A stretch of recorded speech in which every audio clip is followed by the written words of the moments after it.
Assalamualaikum warahmatullahi wabarakatuh. Kami dari kelompok 7, saya Berliana Vita Ramadhani. Nama saya Alena Elvina Zafira dari kelompok 7. Nama saya Didi Prasetyo. Saya Elizabeth Miranda Santi. Nama aku Sylvia Damayanti. Di video ini akan menjelaskan mengenai badan usaha bisnis. Saya akan menjelaskan mengenai apa itu badan usaha. Badan usaha adalah sekelompok orang atau modal yang bergerak di bidang perdagangan atau usaha lainnya yang untuk mencari laba atau keuntungan. Badan usaha dibagi menjadi dua, yaitu badan usaha hukum dan non-hukum. Badan usaha hukum adalah badan usaha yang memisahkan harta kekayaan pribadi pemilik dengan harta perusahaan. Contohnya adalah yayasan, PT, dan juga koperasi. Kemudian badan usaha non-hukum adalah badan usaha yang tidak memisahkan antara harta kekayaan pribadi pemilik dengan harta perusahaan. Contohnya persekutuan perdata, persekutuan perseorangan, CV, dan firma. Saya akan menjelaskan apa itu PT. PT adalah satu jenis badan usaha yang dilindungi oleh hukum yang modalnya terdiri dari saham. Kemudian modal tersebut berasal dari modal dasar, modal yang ditempatkan, dan modal yang disetorkan. Ciri-ciri dari PT yang pertama PT terbuka, PT tertutup, PT kosong, PT domestik, PT asing, PT perseorangan, dan PT umum atau publik. Ciri-ciri dari PT yang pertama adalah pendirian PT bertujuan untuk mencapai keuntungan, sumber modal berasal dari saham dan obligasi, pembagian keuntungan dengan dividen atau bagi hasil, dan kekuasaan tertinggi terletak pada rapat umum pemegang saham. Kelebihan dari PT yang pertama adalah bentuk badan hukum PT membuat PT terjamin eksistensinya meskipun terjadi pergantian pemilik. Kemudian dalam mendapatkan sumber dana, memudahkan untuk melebarkan sayap perusahaan. Pengaturan dana atau modal dikelola oleh spesialis sehingga lebih efektif dan efisien dalam penggunaan dana tersebut. Kemudian pergantian pemilik dari yang lama ke yang baru dapat dilakukan dengan mudah. Kemudian kelemahannya yaitu cenderung rumit dalam pendiriannya, dan dalam pendiriannya membutuhkan dana yang besar. Kemudian terkadang tidak terjadi transparansi terutama dalam profit. Kemudian terjadi pembatasan atau pembidangan hukum dan badan usaha.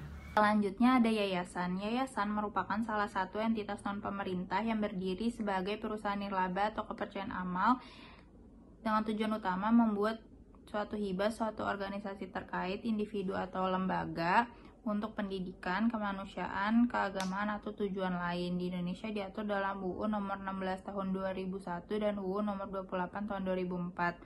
Ciri-cirinya yang pertama, yayasan tidak memiliki anggota. Yang kedua, struktur organisasinya tersusun atas pembina, pengawas, dan pengurus yayasan. Yang ketiga, dapat dikatakan sebagai yayasan apabila memiliki akta notaris dan status badan hukum. Contoh yayasan yang ada di Indonesia yaitu Tonoto Foundation, Habibie Center, Yayasan Anak Yatim Piatu, dan lain-lain. Yang ketiga ada koperasi. Koperasi adalah salah satu badan usaha yang bergerak di bidang ekonomi yang didirikan oleh beberapa individu atau badan hukum dengan tujuan utama menyejahterakan anggotanya.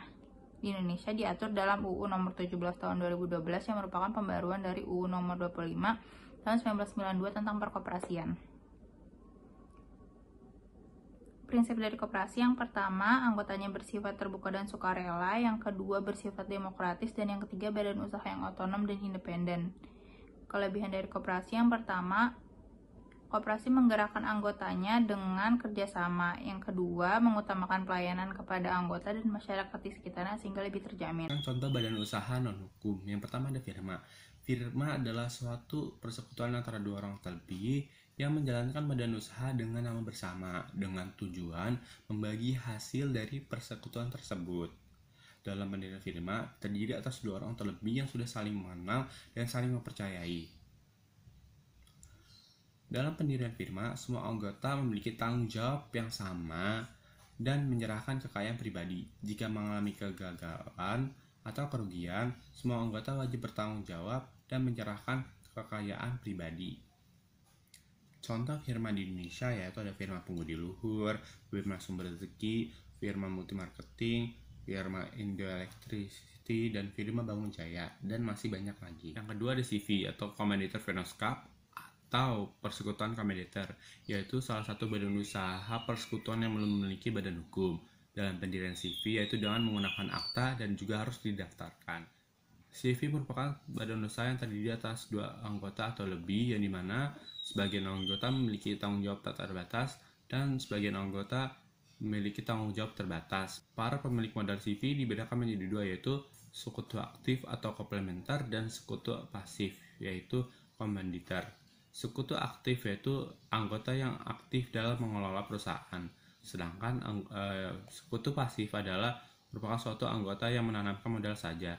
Contoh CV yang ada di Indonesia yaitu CV Scofield Group, Vetersting Lampung, CV Herijaya Utama, CV Taruna Jaya Mandiri, CV Global Energy System, CV Purnama Jaya Perseda, dan lain-lainnya. Contoh lain dari badan usaha non-hukum adalah persekutuan perdata. Apa sih persekutuan perdata itu? Persekutuan perdata adalah perjanjian yang dilakukan antara dua orang atau lebih yang saling mengikatkan diri untuk memasukkan sesuatu ke dalam persekutuan tersebut dengan maksud untuk membagi keuntungan yang terjadi karenanya. Apa sih ciri-ciri dari persekutuan perdata? Ciri yang pertama itu adalah adanya perjanjian antara dua orang atau lebih. Ciri yang kedua adalah para pihak yang tergabung ke dalam sekutu diwajibkan untuk memasukkan sesuatu ke dalam persekutuan. Pemasukan ini dapat berupa barang maupun uang. Suatu persekutuan perdata dapat berakhir apabila 1. Lewatnya waktu untuk masa persekutuan telah diadakan. Yang kedua, musnahnya barang atau diselesaikannya perbuatan yang menjadi pokok persekutuan. Yang ketiga, kehendak semata-mata dari beberapa orang atau sekutu. Yang keempat, pengakhiran berdasarkan alasan yang sah. Yang kelima, salah seorang sekutu meninggal lalu diletakkan di bawah pengampuan atau dinyatakan pailit. Selanjutnya ada perusahaan perseorangan.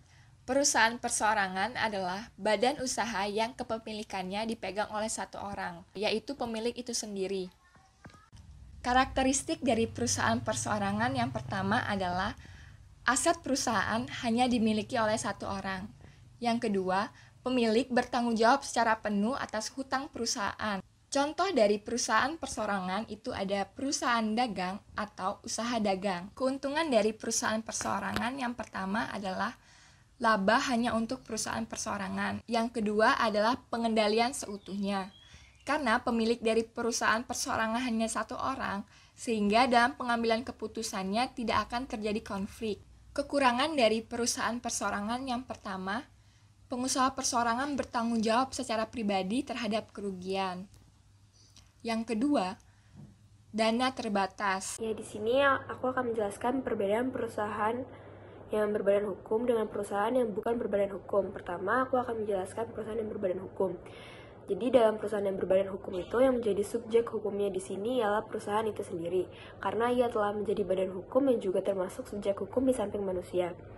Dan yang kedua, kalau perusahaan yang bukan berbadan hukum itu yang menjadi subjek hukumnya di sini ialah orang-orang yang menjadi pengurus. Jadi bukan perusahaan tersebut yang menjadi subjek, karena ia bukan badan hukum sehingga tidak menjadi subjek.